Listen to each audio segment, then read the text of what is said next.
Hello friends, welcome to removeplot.com। आज हम discuss करेंगे what is for loop in C plus plus. So definition पे चलते हैं। In C plus plus a for loop is use to repeat a block of code a certain number of times. Means repeat करता है a block of code a certain number of times.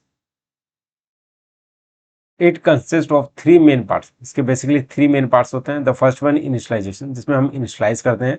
This part is executed once at the start of the loop. It usually initialize a counter variable.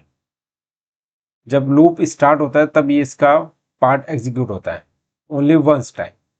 Condition, this is evaluated before each iterations. If evaluate to true the loop continue, if false the loop terminates. Basically condition के base पे है कि अगर condition match हो रही है तो loop execute होगा, और अगर कंडीशन मैच नहीं हो रही है तो लूप टर्मिनेट हो जाएगा। The third is increment decrement. This part is executed after each iteration.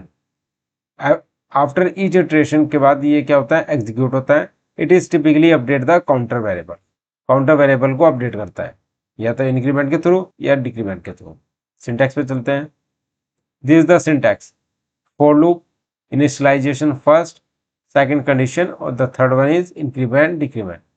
और ये सब में हमने सेमीकोलन यूज किया है फर्स्ट लूप में। For to be executed in each iteration. So now let's see on the code. एक फाइल क्रिएट कर लेते हैं, for loop.cpp hash include input output stream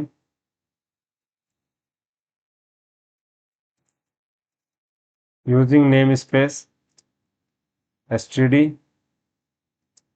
int main, last में लिख देते हैं रिटर्न 0। ये करने के बाद हम क्या करते हैं, फॉर लूप चलाते हैं। कंडीशन हम यूज करते हैं int I equal to 1, I less than equal to 5 तक यूज कर रहे हैं I प्लस प्लस, और हमने क्या यूज किया, इंक्रीमेंट। यानी कि I प्लस प्लस यानी कि I के बाद प्लस प्लस यानी पोस्ट फिक्स है, post fix increment.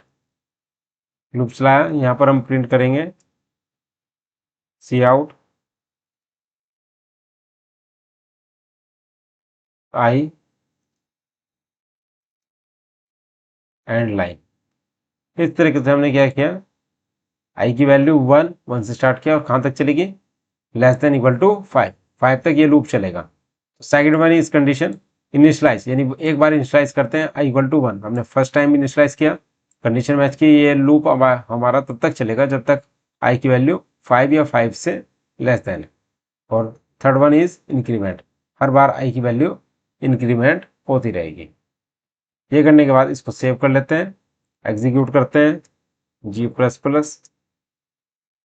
for-loop.cpp space -o for-loop। ये एग्जीक्यूट किया तो आप देखोगे for-loop.exe फाइल क्रिएट हो गई। अब इस फाइल को, ये exe फाइल को एग्जीक्यूट कर देते हैं for-loop। तो आपने देखा आउटपुट क्या आया, 1 2 3 4 5, यानी कि ये 1 से लेकर 5 तक की वैल्यू को प्रिंट कर दिया है। So thank you so much and kindly subscribe my YouTube channel.